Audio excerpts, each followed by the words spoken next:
கிறிஸ்துவுக்குள் பிரியமானவர்களே, இயேசு கிறிஸ்துவின் ஈடு இணையற்ற நாமத்தினாலே இந்த ஜேஎஸ்ஜே ஜெஸ்ஸி பைபிள் வேர்ட் சேனலுக்கு உங்களை அன்புடன் வரவேற்கிறேன்.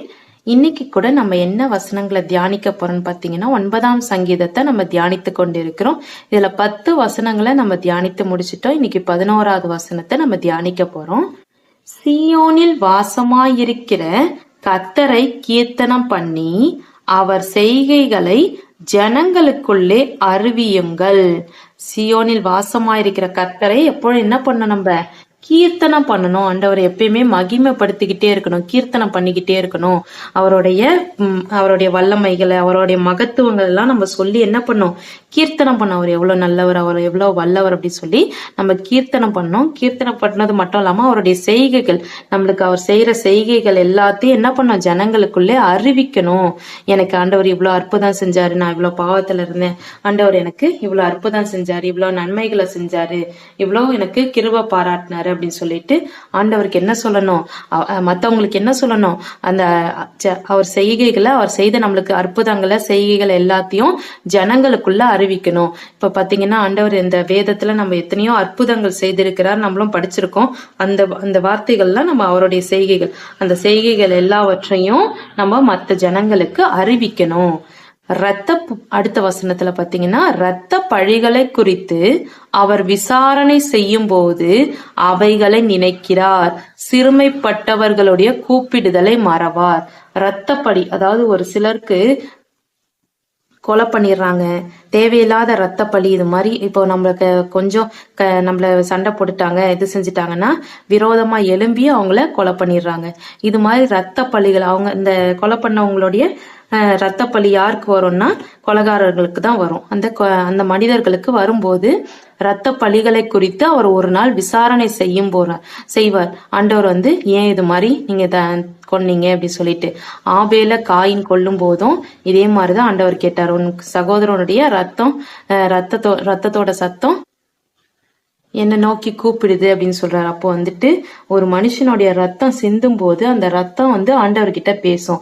நான் குற்றமற்றவனா இருக்கனே, என்னை இது மாதிரி கொண்டுட்டாங்களே அப்படி சொல்லிட்டு அந்த ரத்தமே ஆண்டவர்கிட்ட பேசும். அந்த ரத்த பழி யாரை சேரும்னா அந்த கொலைகாரர்கள்ல சேரும். அது யாரு காரணமோ அவங்கள சேரும். அந்த ரத்த பழிகளை குறித்து அவர் விசாரணை செய்வார். ஒரு நாள் விசாரிப்பார், ஏன் இப்படி செஞ்ச அப்படின்னு சொல்லிட்டு நியாய தீர்ப்பு நாள்ல விசாரிப்பார். அப்படி விசாரிக்கும் போது அவைகள் எல்லாம் நினைக்கிறார், எப்படி பண்ணா அப்படின்னு சொல்லிட்டு யோசிச்சு பார்க்க ஆண்டவர். நினைக்கிறது மட்டும் இல்லாம சிறுமைப்பட்டவர்கள் அதுல ரொம்ப கஷ்டப்படுறவங்கள ஏதோ நம்ம கஷ்டப்படுத்திட்டோம், அவங்கள வீணா அவங்களுடைய ரத்த பழிய வாங்கிட்டோம் அப்படின்னா அவங்களுடைய கூப்பிடுதல் எல்லாம் ஆண்டவர் கேட்கிறவரா இருக்கிறாரு. அவங்களுக்கு கூப்பிட்டாங்களே அன்னைக்கு எவ்வளவு கஷ்டப்பட்டு, ஆண்டவரே எங்களுக்கு இரக்கம் பாராட்டுங்க, இவங்க எங்களை கஷ்டப்படுத்துறாங்களே, இவங்க என்ன காரணம் இல்லாம கொலை செய்ய நினைக்கிறார்களே அப்படின்னு சொல்லிட்டு அவங்க கூப்பிட்டத ஆண்டவர் மறக்காம ஞாபகத்துல வச்சிருப்பாரு. அதுதான் மறவார் அப்படின்னு சொல்லிட்டு சங்கீதக்காரனாகிய தாவீது சொல்றாரு. அடுத்த வசனங்கள் பாத்தீங்கன்னா 13வது வசனம். மரண வாசல்களில் இருந்து என்னை தூக்கி விடுகிற கர்த்தாவே, மரண வாசல்களில் இருந்து என்னை தூக்கி விடுகிற கர்த்தாவே, நான் உம்முடைய துதிகளை எல்லாம் சீயோன் குமாரத்தியின் வாசல்களில் விவரித்து உம்முடைய ரட்சிப்பினால் களி கூறும்படிக்கு. மரண வாசல், சில நேரம் நம்ம கிட்ட மரம் அப்படியே நெருங்கி இருக்கிற மாதிரி ஒரு சின்ன ஆக்சிடென்ட் நடக்கிறோம், நம்மளே சொல்லுவோம், ஐயோ இன்னைக்கு ஒரு செகண்ட் நான் விட்டுருந்தேன்னா இப்படி கண்ணை இமைக்கிற நேரத்துல ஒரு ஆக்சிடென்ட் நடந்திருக்கும், கர்த்தர் தான் என்னை காப்பாத்தினாரு அப்படி சொல்லிட்டு நம்ம சொல்லுவோம் பாத்தீங்களா. அதே மாதிரி மரண வாசல், மரணம் வரைக்கும் கிட்டத்தட்ட போயாச்சு. அப்படி போயும் அந்த இடத்துல இருந்து ஆண்டவர் தூக்கி விடுகிறார். அதனாலதான் மரண வாசல்களில் இருந்து என்னை தூக்கி விடுகிற கர்த்தாவே அப்படின்னு சொல்லிட்டு, அந்த மரணத்துக்கு கிட்ட போன நேரத்துக்கு ஒரு சிலர் நோய்வாய்ப்பட்டிருப்பாங்க, சொல்லுவாங்க டாக்டர்ஸ் எல்லாம் கைவிட்டு இருப்பாங்க. ஆனா ஒரு நாள் ஆண்டவர் சுகத்தை கொடுத்து அவங்கள நல்லபடியாக சுகத்தை கொடுத்து கொண்டு வந்திருப்பாரு. அப்போ மரண வாசல் வரைக்கும் போயிருக்காங்க. ஆனா ஆண்டவர் என்ன பண்ணிருக்காரு? அதுல தூக்கி எடுத்திருக்காரு. அதுதான் மரண வாசல்களிலிருந்து என்னை தூக்கி விடுகிற கர்த்தாவே, நான் உம்முடைய துதிகளை எல்லாம் சீயோன் குமாரத்தின் வாசல்களில் விவரித்து உம்முடைய ரட்சிப்பினால் களி கூறும்படிக்கு. அப்படி நான் துதிகளை எல்லாம் என்ன பண்ணணும்? வாசல்கள்ல, சீயோன் குமாரத்தியோட வாசல்கள்ல விவரித்து, அப்படியே ஆண்டவர் எனக்கு எப்படி எல்லாம் செஞ்சாரு தெரியுமா, எவ்வளவு அற்புதம் செஞ்சாரு ஆண்டவர் அப்படின்னு சொல்லி அவரை துதிச்சு அதை சொல்லி விவரிச்சு சொல்லி அவருடைய ரட்சிப்பை வந்து களி கூறும்படி, உங்களுடைய ரட்சிப்பினால் நீங்க என்னை மீட்டு கொண்டுட்டீங்களே அப்படின்றதுக்காக நான் ரொம்ப களி கூர்ந்து சந்தோஷப்பட்டு இருக்கும்படி, அப்படி இருக்கும்படிக்கு என்ன பண்ணும், தேவரீர் எனக்கு இறங்குங்க, என் பகைஞரால் என்னை பகைக்கிறவர்களால் எனக்கு வரும் துன்பத்தை நோக்கி பாரும். நான் இது மாதிரி என்னை மரண வாசல்ல இருந்து என்னை தூக்கி விடுகிற கர்த்தாவே அப்படின்னு சொல்லி பிரேயர் பண்ண ஆரம்பிக்கிறார். மரண வாசல்ல இருந்து என்னை தூக்கி விடுகிற கர்த்தாவே நீங்க தான். நான் உங்களோட துதிகள்லாம் சியோன் குமாரத்தின் வாசல்கள்ல விவரிக்கணும், உங்களுடைய ரட்சிப்பினால் களி கூறணும். அதுக்கு நீங்க எனக்கு என்ன பண்ணணும், எனக்கு இறங்கி என்னை பகைக்கிறவர்களால் எனக்கு வரும் துன்பத்தை நோக்கி பாரும். நீங்க நோக்கி பாத்தீங்கன்னாவே இந்த துன்பம் என்ன ஆகும், என்னை விட்டு அகன்று போயிடும்ன்ற நம்பிக்கையோட அவர் கேட்கிறார். பகைக்கிறவர்களால் எனக்கு வரும் துன்பத்தை நோக்கி பாரும் அப்படின்னு கேட்கிறார். ஜாதிகள் தாங்கள், அடுத்த வசனம் பாத்தீங்கன்னா 15வது வசனம், ஜாதிகள் தாங்கள் வெட்டின குழியில் தாங்களே விழுந்தார்கள், அவர்கள் மறைவாய் வைத்த வலையில் அவர்களுடைய காலே அகப்பட்டு கொண்டது.